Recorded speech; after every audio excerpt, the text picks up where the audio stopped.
Donc, je suis Marion Cateau, j'ai 27 ans, je suis originaire du nord de la France et nouvellement arrivée en Corrèze depuis quelques mois. Et je suis psychomotricienne diplômée d'État depuis 2016. Du coup, j'ai démarré une école de psychomotricité en 2013. Ensuite, j'ai travaillé pendant 1 an en gériatrie et service de neurologie et pendant 2 ans dans un IME, donc avec des enfants qui ont des déficiences intellectuelles et ou de l'autisme. Et après ça, j'ai eu une période un peu d'errance professionnelle où je me suis un peu posé beaucoup de questions sur le sens qu'avait ma profession.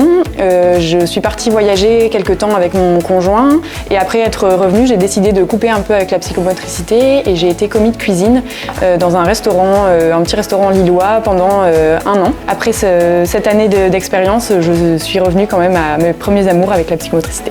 Pour moi, l'idée de me lancer en cabinet de psychomotricité en libéral, c'est de pouvoir vraiment trouver un équilibre entre ma vie professionnelle et ma vie personnelle. L'idée, c'est de pouvoir travailler un peu moins, de conserver un salaire correct et à côté d'avoir du temps pour exister autrement que par Marion psychomotricienne, donc être aussi Marion couturière, Marion jardinière et voilà, de trouver un équilibre. Je pense que le déclic, ça a été de voir une ancienne collègue à moi se lancer en libéral et me dire que ça fonctionnait et du coup de me dire que c'était possible. La plus grande difficulté que j'ai rencontrée, c'est le manque de confiance en moi et ce qui m'a permis de le surmonter, mais je pense que c'est la formation auprès de l'ADI puisque j'ai côtoyé d'autres auto-entrepreneurs qui avaient à peu près mon âge et qui se lançaient et qui n'hésitaient pas et je me suis dit pourquoi pas moi, donc voilà.